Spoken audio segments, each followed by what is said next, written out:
तुमची होस्ट प्रीती आणि तुम्ही बघत आहात आवाज इंडिया मराठीवरील झगमगता आणि धमालाने भरलेला खास कार्यक्रम सिने रंग। इथे मिळेल बॉलिवूडच्या ताज्या घडामोडी, बॉलिवूड गॉसिप, ग्लॅमर आणि स्टायलिश फोटोज आणि ड्रामाची मजा। आणि आजचा एपिसोड तर एकदम मसालेदार आहे। आजच्या खास भागात आपण बघणार आहोत धुरंधर चित्रपटातील अक्षय खन्नाची एंट्री, स्वॅग आणि त्याची ऊर्जा प्रेक्षकांना प्रचंड आवडली आहे। यावर त्याची जुनी मैत्रीण आणि एक्स गर्लफ्रेंडने काय म्हटलंय ते बघूयात। रितेश देशमुखने असं काय केलंय की त्याच्यावर जेनेलिया चांगलीच संतापली आहे। बिग बॉस 19चा विजेता गौरव खन्नाने जिंकलेल्या 50 लाख रुपयांचं तो काय करणार आहे हे त्यालाच विचारूया। तर सुपरस्टार थलाइवा यांचा आज वाढदिवस असून त्यांच्यावर शुभेच्छांचा वर्षाव होतोय आणि कोण आहे ते तुम्ही ओळखलंच, पण त्यांचं खरं नाव काय आहे हे तुम्हाला माहिती आहे का? नाही ना? सांगते। चला तर सुरू करूया आजचा आपला आवडता धमाल एपिसोड सिने रंग, कारण इथे प्रत्येक रंग आहे पूर्णपणे फिल्मी। आदित्य धर दिग्दर्शित धुरंधर चित्रपटातील अक्षय खन्नाची एंट्री आणि त्याचा अभिनय सध्या चर्चेचा विषय बनलाय। चित्रपटात अक्षय खन्ना रेहमान डकेटच्या खलनायकी भूमिकेत दिसतोय आणि त्याच्या अभिनयाचे, खास करून गाण्यातील त्याच्या स्वॅग आणि ऊर्जा प्रेक्षकांना प्रचंड आवडली आहे। त्याच्या या अभिनयावर सोशल मीडियावरून प्रतिक्रिया येत आहेत आणि काही लोक त्याला ऑस्कर पुरस्कार द्यावा अशी मागणी करतायत। या चित्रपटाच्या गाण्याची आणि अक्षयच्या एंट्रीची चर्चा जोर धरत असताना त्याची जुनी मैत्रीण आणि एक्स गर्लफ्रेंड तारा शर्माने त्याला शुभेच्छा दिल्यात। तिने सोशल मीडियावर एक पोस्ट शेअर केली आहे, ज्यात ती म्हणते, तुझा स्वॅग आणि तुझी ऊर्जा खूप कमाल आहे। लहानपणापासून एकमेकांना ओळखत असून तुझ्या अभिनय करिअरला पाहून मला खूप आनंद होतोय। तिने आणि अक्षयने शालेय नाटकांमध्ये एकत्र अभिनय केला होता आणि त्याला अभिनय क्षेत्रात पुढे जाताना पाहून तिला विशेष समाधान होत आहे। तारा शर्माने अक्षय खन्नाच्या चित्रपटाच्या यशासाठी शुभेच्छा दिल्या असून तिने हा फोटो जुन्या आठवणींना उजाळा देताना शेअर केला आहे। बॉलिवूड अभिनेता रितेश देशमुख त्याची पत्नी आणि अभिनेत्री जेनेलिया डिसूजा सोबत धमाल मस्तीचे व्हिडिओ तो शेअर करत असतो।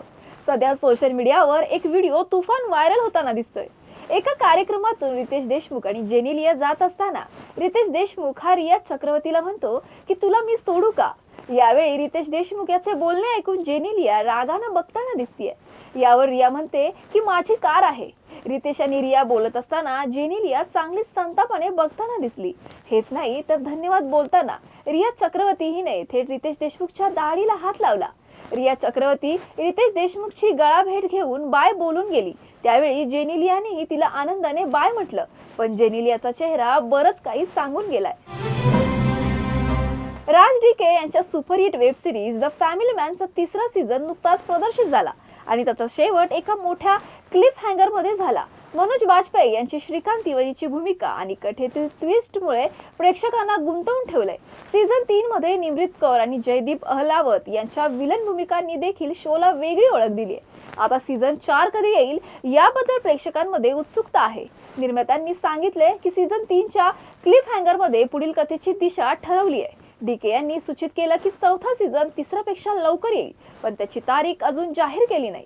सीझन 3 मध्ये श्रीकांतच्या जीवनातील नवीन संघर्ष दाखवले गेले आणि त्यात रुक्मा या पात्राचा प्रवेश होताच प्रेक्षकांना मोठा धक्का बसला। 4थ्या सीझन मध्ये जयदीप अहलावतच्या पात्राचा प्रभाव वाढू शकतो। द फॅमिली मॅनची कथा काल्पनिक असली तरी प्रेक्षकांना खूप जवळची वाटली आहे। या शो मधील सस्पेन्स, रॉ ॲक्शन आणि त्याच्या आश्चर्यकारक कथानकामुळे चाहत्यांचे हृदय जिंकले आहे। गौरव खन्ना बिग बॉस 19चा विजेता सध्या चर्चेचा विषय बनला आहे। त्याने या सीझन मध्ये विजेतेपद जिंकले असून 50 लाख रुपयांचे बक्षीसही मिळवलंय। गौरव आपल्या विजयाचा आनंद घेत आहे आणि भविष्यात त्या पैशांचा उपयोग चांगल्या योजनेसाठी करणार असल्याचं त्याने सांगितलंय। त्याचबरोबर तो आपल्या पत्नीला एक छान ट्रिप प्लॅन करण्याचा विचार करतोय, कारण त्यांना एकत्र प्रवास करण्याची फारच कमी संधी मिळाली आहे। गौरवने बिग बॉस 19च्या दरम्यान त्याच्यावर केलेल्या खोट्या आरोपांवर देखील उत्तर दिलंय। त्याने सांगितलं की या आरोपांचा त्याच्यावर काही परिणाम झाला नाही आणि त्याचे लक्ष मुख्यतः प्रेक्षकांची मते आणि घरांच्या चांगला खेळ खेळण्यावर केंद्रित होता। त्याचं म्हणणं आहे की जर कोणी मला खोटं म्हटलं तर त्यांना ते म्हणू द्या, मला काही फरक पडत नाही। प्रेक्षक काय विचार करतात ते माझ्यासाठी महत्त्वाचं आहे। ऋता दुर्गुळे सध्या आपल्या आगामी सिनेमा उत्तरमुळे चर्चेत आहे। या सिनेमात ती अभिनय बेर्डे आणि रेणुका शहाणे यांच्यासोबत मुख्य भूमिका साकारत आहे।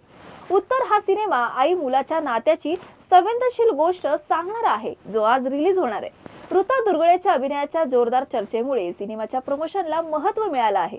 मुलाखतीत ऋता दुर्गुळेने आई होण्याबद्दल आपले विचार मांडले आणि ती म्हणाली, माझी आई मला नेहमीच म्हणते की तुला कळेल मुलगी झाल्यावर, आणि आता मला त्याची जाणीव होऊ लागली आहे. ऋता आपल्या आईची आठवण काढत सांगते की मी कितीही लांब विमान प्रवास करत असले तरी माझ्या आईचा प्रेमळ आधार कायम माझ्या जवळ असतो.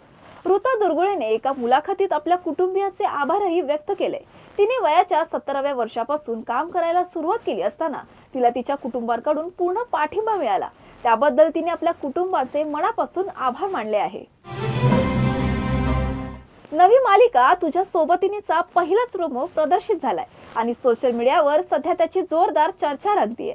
तुझ्या सोबतीने मध्ये अजिंक्य ननावरे आणि एतेजा संजगिरी ही फ्रेश जोडी मुख्य भूमिकेत दिसणार आहे.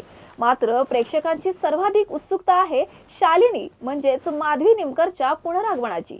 सुख म्हणजे नक्की काय असतं मधील तिची खलनायिका भूमिका आजही लोकप्रिय आहे आणि या नव्या मालिकेत ती तायडीची भूमिका साकारतीये.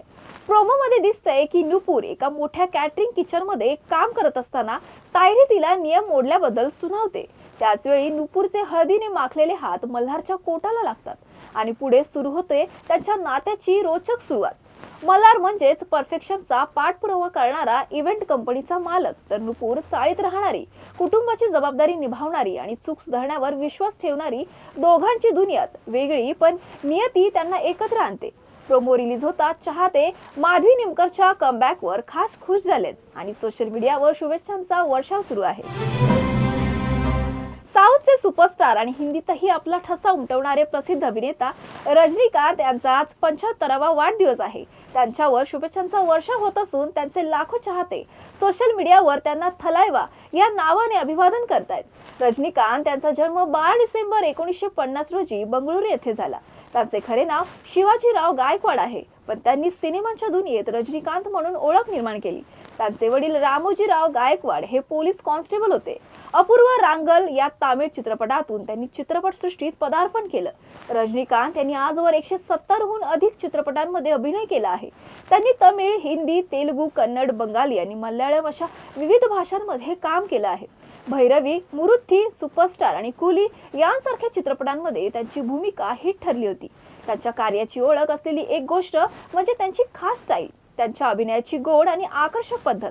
त्यांच्या चित्रपटांचे खास वैशिष्ट्य म्हणजे त्यांची सिनेमातील धाडसी, शक्तिशाली भूमिकांसह अनेक लोकांवर प्रभाव निर्माण करणारी स्टाईल. रजनीकांत यांचा 2025 मध्ये प्रदर्शित झालेला कुली चित्रपट बॉक्स ऑफिसवर एक जबरदस्त हिट ठरला आणि आता रजनीकांत हे जेलर 2 मध्ये दिसतील. 12 जून 2026 ला हा चित्रपट थिएटरमध्ये रिलीज होणार आहे. तसेच ते कमल हसन यांच्या सोबतही एका चित्रपटावर काम करत आहेत. Happy birthday Rajani sir. आजच्या शो मध्ये एवढंच. परत भेटूया नवीन मनोरंजन विश्वातील काही मसालेदार बातम्यांसह. तोपर्यंत बघत रहा आवाज इंडिया मराठी.